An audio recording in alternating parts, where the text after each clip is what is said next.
நான் தினமும் உங்கள் வீட்டுக்கு வரணுமா? மணப்பெண் சமையலை சப்ஸ்கிரைப் பண்ணுங்கள், பக்கத்தில் இருக்க பெல் ஐக்கானையும் ப்ரெஸ் பண்ணுங்கள். ஹாய் ஃப்ரெண்ட்ஸ், இது மணப்பெண் சமையல். இன்றைக்கி நம்ம ஒரு சூப்பரான ரெசிபியோடு தான் வந்திருக்கோம். முருங்கைக்கீரையை நிறைய பேருக்கு எப்படி பொரியல் பண்ணுறதுன்னு தெரிய மாட்டேங்குது. ரொம்ப சிம்பிள் தான் ஃப்ரெண்ட்ஸ்.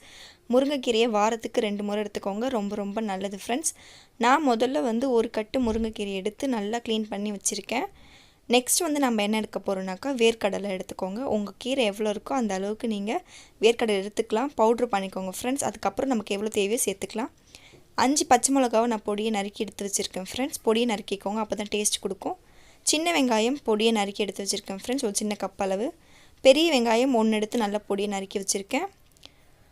2 ஸ்பூன் கடலைப்பருப்பு, 2 காஞ்ச மிளகா எடுத்து வச்சுருக்கேன் ஃப்ரெண்ட்ஸ். அப்போ தான் நமக்கு தாளிக்கும் போது டேஸ்ட் கொடுக்கும், அதுக்காக. அதுக்கப்புறம் 1 ஸ்பூன் கடுகு எடுத்துக்கலாம் ஃப்ரெண்ட்ஸ் தாளிக்கிறதுக்கு. பொடியை நறுக்கிய பூண்டு எடுத்துக்கலாம்.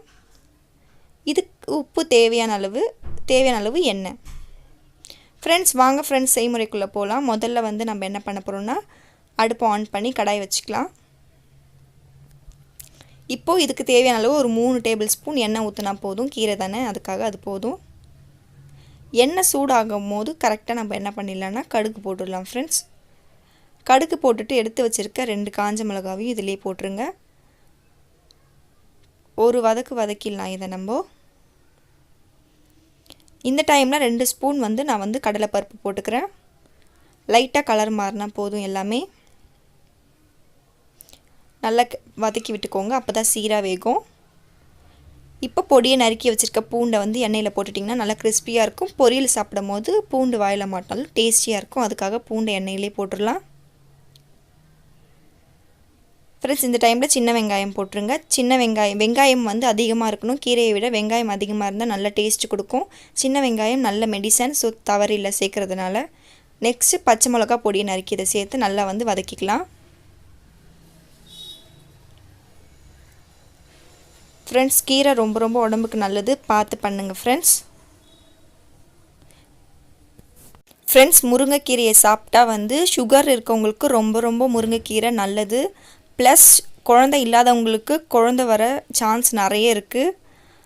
நெக்ஸ்ட்டு என்ன இருக்குனாக்கா, இதில் நல்ல ஹீமோக்ளோபின் கண்டென்ட்டை அதிகப்படுத்துகிற குணம் இதில் ஜாஸ்தியாக இருக்குது. அயன் சத்து ரொம்ப நல்லது. இது ரொம்ப நல்லது. அயன் நிறைய இருக்குது. இந்த டயத்தில் நம்ம பெரிய வெங்காயமும் ஆட் பண்ணிக்கலாம் ஃப்ரெண்ட்ஸ். வெங்காயம் நல்லா கிறிஸ்பியாக ஆன பிறகு தான் நம்ம கீரை எதுவாக இருந்தாலும் சேர்க்கணும். இப்போ இதுக்கு தேவையான அளவு உப்பு போட்டுக்கலாம்.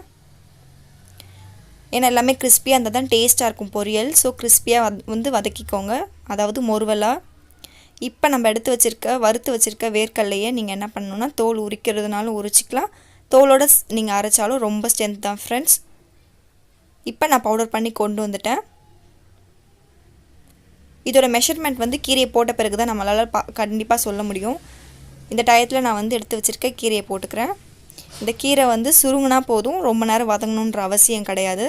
நம்ம இப்போ கடாய் ஃபுல்லாக போட்டோம், இப்போ சுருங்கி நமக்கு கொஞ்சம் தான் கிடைக்கும் பாருங்கள். நல்லா இந்த மாதிரி வெங்காயம் ப்ளஸ் கீரை நல்லா மிக்ஸ் ஆகணும். ஸோ நல்லா கிளறி விட்டுக்கோங்க, நல்லா கிளறி விடுங்க ஃப்ரெண்ட்ஸ். இதில் நல்லா ரொம்ப ஹெல்த்தியான கண்டென்ட் நிறைய இருக்குது. ஸோ நீங்கள் நிறைய சாப்பிட்லாம். அதனால் வாரத்துக்கு 2 முறை நீங்கள் இதை எடுத்துக்கோங்க ஃப்ரெண்ட்ஸ். இதனோட ரெக்வஸ்ட் கூட நீங்கள் எடுத்துக்கலாம், ரொம்ப நல்லது உடம்புக்கு. இப்போ பாருங்கள், இப்போ எவ்வளோ தூரம் சுருங்கிடுச்சு பாருங்கள்.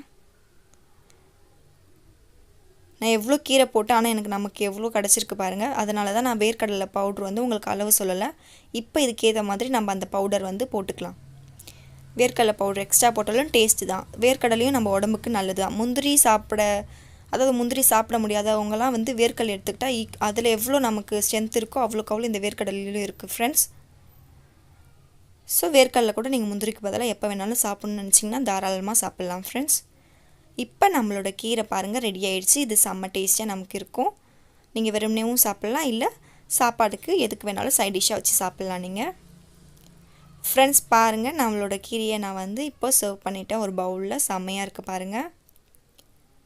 கண்டிப்பாக வாரத்துக்கு 2 முறை கண்டிப்பாக செஞ்சு சாப்பிடுங்க ஃப்ரெண்ட்ஸ். செம்ம டேஸ்டியாகவும் இருக்கும், ரொம்ப ஹெல்த்தியும் கூட. பாப்பாங்களுக்கு அடிக்கடி செஞ்சு தாங்க.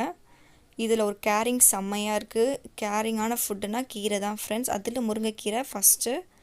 ஸோ பார்த்து பதமாக பக்குவமாக செஞ்சு தாங்க. சோம்பேறித்தனம் படாதீங்க. தயவு செஞ்சு கீரையை வந்து சாப்பிட்டே ஆகணும். கண்ணுக்கு எல்லாத்துக்குமே ரொம்ப நல்லது. ஓகே ஃப்ரெண்ட்ஸ், நம்ம வீடியோ உங்களுக்கு பிடிச்சிருந்தா கண்டிப்பாக சப்ஸ்கிரைப் பண்ணுங்கள். பக்கத்தில் இருக்க பெல் ஐக்கானையும் ப்ரெஸ் பண்ணுங்கள். ஷேர் பண்ணுங்கள், லைக் பண்ணுங்கள், வீட்டில் ட்ரை பண்ணுங்கள். உடம்ப பார்த்துக்கோங்க ஃப்ரெண்ட்ஸ். பாய்.